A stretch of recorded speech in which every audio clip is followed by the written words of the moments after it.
Olá, pessoal! Fiquem ligados na 8ª aula de natureza. O tema dessa videoaula é Princípios da Química. Vamos lá? Olá, pessoal!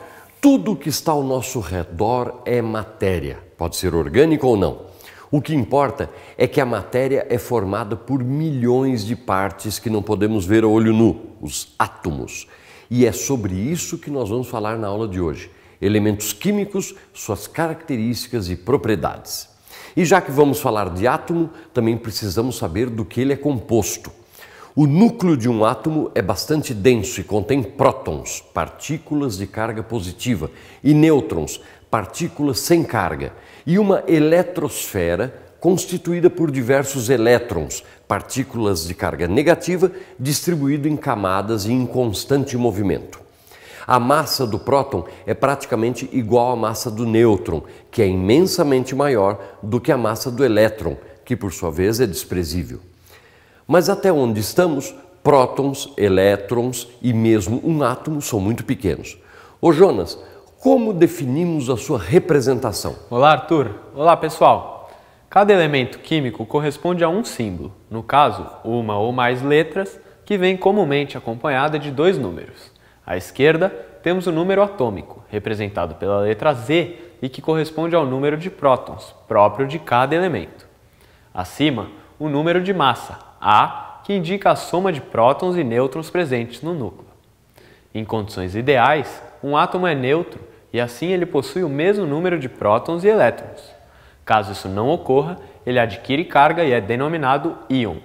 Um íon negativo, que tem mais elétrons, é chamado ânion, enquanto o íon positivo é denominado cátion. As variações que podem ocorrer entre números de prótons, nêutrons e elétrons dão origem a algumas nomenclaturas específicas. Por exemplo, isótopos são os átomos do mesmo elemento químico que possuem, portanto, o mesmo número de prótons, variando em número de nêutrons. Isóbaros são elementos que possuem o mesmo número de massa, mas variam em número de prótons. E por fim, os isótonos, que são aqueles que possuem o mesmo número de nêutrons, variando o número de massa e, consequentemente, o número de prótons. Berílio, magnésio, cálcio, estrôncio, bário e rádio. O que vocês acham que esses elementos têm em comum? Poderíamos agrupá-los? Vejamos. A melhor forma de agrupar elementos foi desenvolvida pelo químico Dmitry Mendeleev, quando criou a classificação periódica dos elementos, ou a nossa querida tabela periódica. Essa tabela é um excelente instrumento de estudo dessa disciplina, pois fornece diversas informações àquele que a consulta. Não é mesmo, Jonas? É sim, Arthur. A organização da tabela segue uma lógica que, se entendermos, tudo fica bem mais simples. As colunas são chamadas famílias ou grupos, correspondendo a elementos com propriedades químicas semelhantes. Na horizontal, encontram-se os períodos e, nessa direção, da esquerda para a direita, estão dispostos em ordem crescente de número atômico, sendo o hidrogênio o primeiro elemento com número atômico 1 e o hélio o segundo com número atômico 2. As famílias são todas nomeadas de acordo com a legenda apresentada na tabela, merecendo destaque o grupo 8A, dos chamados gases nobres, que recebem esta nomenclatura devido à sua propriedade de não serem naturalmente misturados a outros elementos. Quanto mais abaixo na tabela, maior é o raio atômico, uma vez que o número do período indica o número de camadas presentes na eletrosfera dos átomos do elemento. Certo. Por isso, podemos dizer que aqueles elementos que o Jonas mencionou há pouco fazem parte de uma mesma família, a dos metais alcalinos terrosos. Até agora, estamos falando apenas dos elementos, mas precisamos ter atenção, pois os sistemas químicos podem ser divididos em substâncias puras, que possuem apenas um tipo de molécula, ou misturas, em que há mais de um tipo de molécula. Uma substância pura, por sua vez, pode ser simples, contendo apenas elementos iguais, ou composta, contendo elementos distintos. Além disso, podem ser classificados em homogêneo, com uma única fase, como ocorre na mistura de gases, de água e sal e no ar, ou heterogêneo, polifásico, que ocorre quando são vários sólidos ou, independente do estado físico, substâncias imiscíveis. Em misturas polifásicas de qualquer estado físico, A densidade das substâncias é uma característica importantíssima, pois determina a posição das substâncias, sendo fundamental para a seleção dos processos de separação das substâncias. Jonas, eu lembrei de um exemplo que pode ser familiar a vários de vocês e envolve vários tipos de separação de substâncias: o tratamento da água. O primeiro que podemos descrever é a floculação. Em tanques de concreto com a água em movimento, as partículas sólidas se aglutinam em flocos maiores. Depois vem a decantação. Ela acontece em outro tanque, onde os flocos com as impurezas e partículas, por ação da gravidade, ficam depositados no fundo. E por fim, temos a filtração, quando a água passa por filtros formados por carvão, areia e pedras de diversos tamanhos. Nessa etapa, as impurezas de tamanho pequeno ficam retidas no filtro. Para que esses processos fiquem claros, precisamos entender a densidade.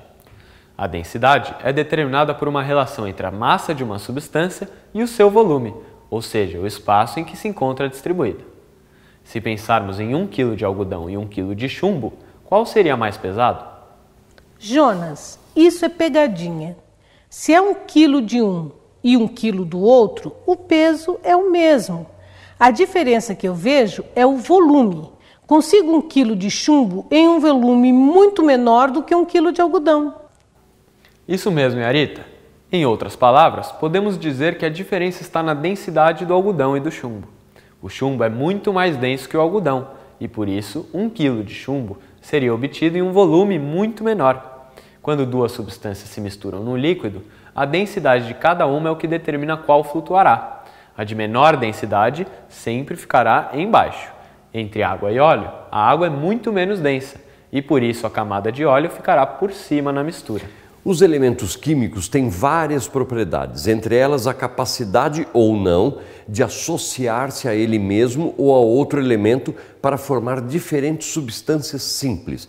É o caso do gás oxigênio e do ozônio, ou ainda do carbono, que pode ser grafite ou diamante. Podemos chamar esse fenômeno de alotropia. Já imagino que depois dessa questão da alotropia, alguém possa perguntar: se eu tenho substâncias puras com aparência muito semelhante, como reconheço e diferencio uma da outra? O reconhecimento ou a identidade de cada substância ocorre a partir de seu ponto de fusão, ponto de ebulição ou densidade. Assim, as características que determinam cada substância são as temperaturas em que seus estados físicos são alterados e a relação existente entre sua massa e o volume ocupado, já que a densidade é determinada pela divisão m sobre v. Jonas, a gente sabe que sem o oxigênio e o carbono a nossa vida na Terra estaria bastante comprometida, mas existem muitas substâncias que são formadas a partir da ligação química entre dois ou mais elementos. Esses elementos se unem pela atração entre seus núcleos e elétrons.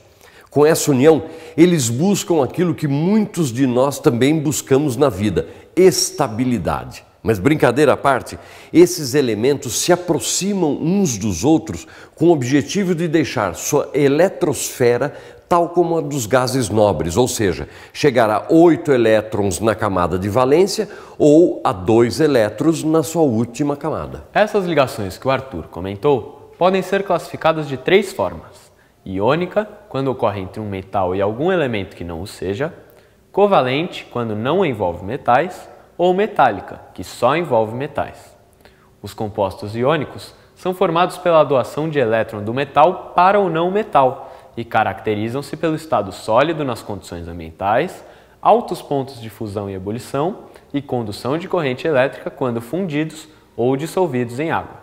Nosso exemplo mais comum é o NaCl, cloreto de sódio ou sal de cozinha para os mais íntimos. As substâncias metálicas têm características muito parecidas e são compostas por diversos átomos de um mesmo elemento, compondo um sólido cristalino.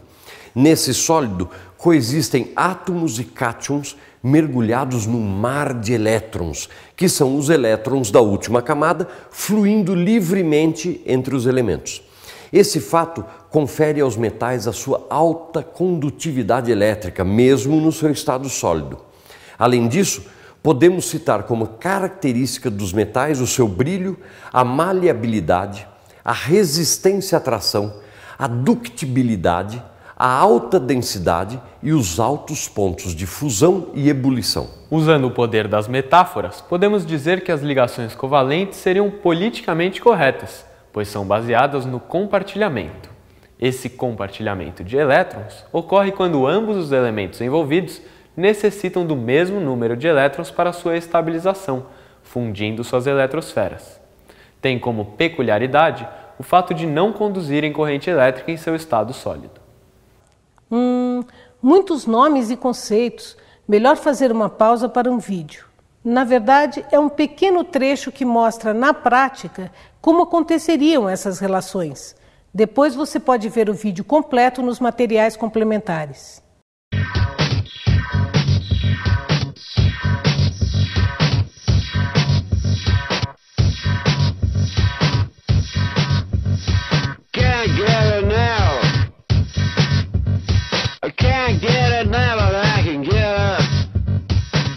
Gostei desse vídeo. É mais gostoso pensar essas relações como relações humanas. Afinal, algumas são tão explosivas como as nossas, né? Bom, mas vamos continuar. A gente estava falando da polaridade dos átomos. Mas vocês sabiam que moléculas também podem ter polaridade? Isso ocorre quando há acúmulo de cargas em uma região por causa de uma propriedade dos elementos químicos, a eletronegatividade, caracterizada pela capacidade de atração de elétrons. Essa capacidade de atração segue uma ordem lógica e decrescente: flúor, oxigênio, nitrogênio, cloro, bromo, iodo, enxofre, carbono, fósforo, hidrogênio e metais. Uma dica: quem sentir que precisa memorizar essa sequência, pode fazer transformando-a em uma palavra. Fom, cloro, brisque, pH, metal. Legal, não é mesmo? Essa rápida apresentação dos elementos que o Arthur fez é para dizer que em uma ligação entre dois elementos químicos, aquele que possui maior eletronegatividade atrai para si a nuvem eletrônica, acumulando carga em uma região, o que caracteriza uma molécula polar. A regra química que define a possibilidade de dissolução refere-se à polaridade e diz que semelhante dissolve semelhante, ou seja, moléculas polares não se misturam a moléculas apolares, o que é inválido apenas para os gases. Nós já falamos das ligações entre átomo, moléculas e agora chegou a hora de falarmos das ligações intermoleculares, que são determinantes para a temperatura de ebulição das substâncias. Quanto mais intensa a força, maior o ponto de ebulição, assim como ocorre com o tamanho da molécula. Existem dois tipos de forças intermoleculares, as chamadas forças de Van der Waals e as pontes de hidrogênio. O tipo de atração intermolecular mais forte é a ponte de hidrogênio, que ocorre entre uma molécula que possua hidrogênio e flúor, oxigênio ou nitrogênio, e outra que possua flúor, oxigênio ou nitrogênio. Note que os elementos envolvidos nas pontes de hidrogênio são os de maior eletronegatividade, e sendo assim, a dificuldade de ruptura de uma ligação é proporcional à atração exercida por uma molécula sobre os seus elétrons. Seguindo a ordem decrescente de força intermolecular, temos as ligações dipolo-dipolo, ou dp-dp, que ocorrem entre moléculas polares, e as ligações di-di, ou dipolo-induzido-dipolo induzido. Estas duas constituem as chamadas forças de Van der Waals. Jonas, outro conceito importante na química que não podemos deixar de falar é o chamado número de mol. Essa unidade, utilizada para quantificar a matéria, pode corresponder a 6 vezes 10 elevado a 23 moléculas, átomos, partículas, variando de acordo com o contexto, 22,4 L quando referente ao volume dos gases em condições naturais, massa atômica ou massa molar, sendo essas últimas encontradas na tabela periódica, sob o símbolo dos elementos. A tabela indica o valor médio de massa molar dos isótopos naturais do elemento. O oxigênio, por exemplo, tem massa molar igual a 16 gramas por mol, o que significa que 1 mol desse átomo, ou seja, 6 vezes 10 a 23 átomos de oxigênio, pesam 16 gramas. A molécula do gás oxigênio, por sua vez, composta por 2 átomos desse elemento, pesa a cada mol 32 gramas.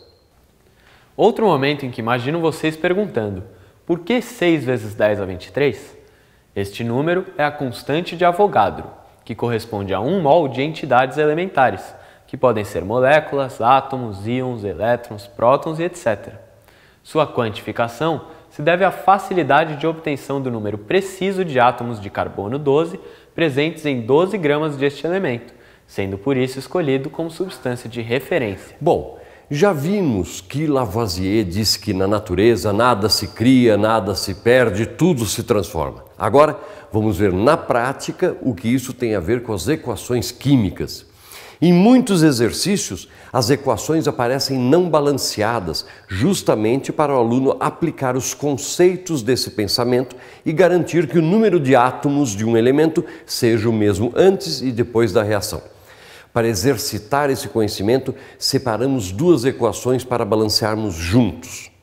Temos de um lado N2 mais H2 e de outro NH3. Isso significa que temos 2 átomos de nitrogênio e 2 de hidrogênio de um lado da reação e do outro lado 1 de nitrogênio e 3 de hidrogênio.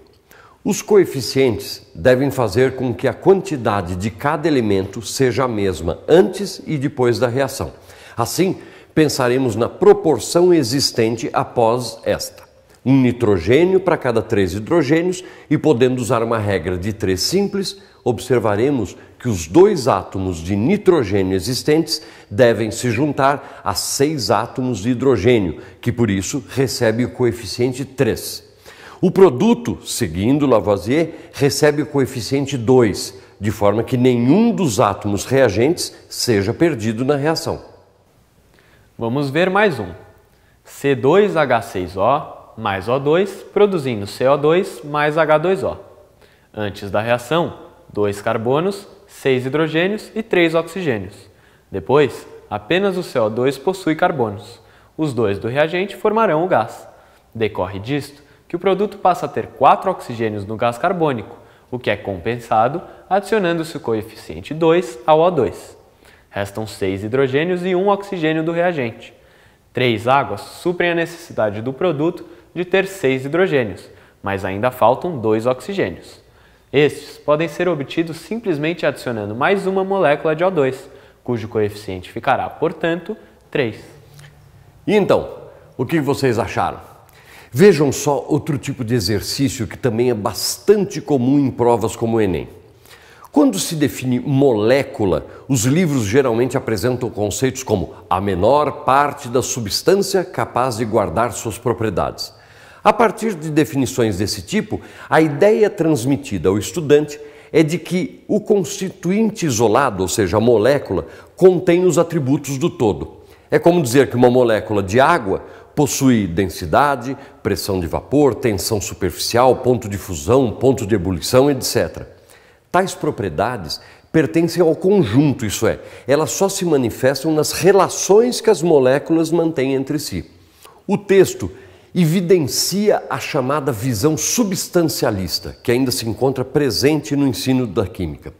Abaixo estão relacionadas algumas afirmativas pertinentes a esse assunto. 1. O ouro é dourado, pois seus átomos são dourados. 2. Uma substância macia não pode ser feita de moléculas rígidas. 3. Uma substância pura possui pontos de ebulição e fusão constantes, em virtude das interações entre suas moléculas. 4. A expansão dos objetos com a temperatura ocorre porque os átomos se expandem.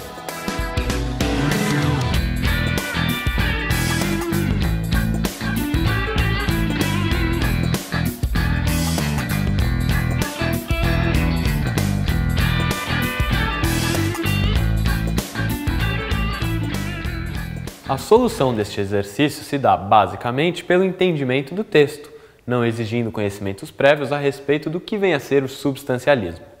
O parágrafo o descreve perfeitamente, caracterizando o que é uma visão substancialista, que crê que as propriedades de uma substância são compartilhadas pelos seus constituintes, átomos e moléculas. Assim, a primeira afirmativa é substancialista, a segunda também. A terceira não, porque inclui as interações entre os constituintes como responsáveis pelas propriedades da substância. Por fim, A quarta afirmação coloca a expansão de um objeto como resultado da expansão de seus átomos, o que é substancialista. Bom, pessoal, a nossa mistura de Arthur, Yarita e Jonas termina por hoje. Veja mais misturas e elementos nos exercícios. A gente se vê na próxima aula. Tchau! A videoaula acabou, mas para você mandar bem no Enem, ainda faltam algumas coisinhas, não é mesmo? Faça os exercícios, veja o material complementar e mande suas dúvidas. Bons estudos!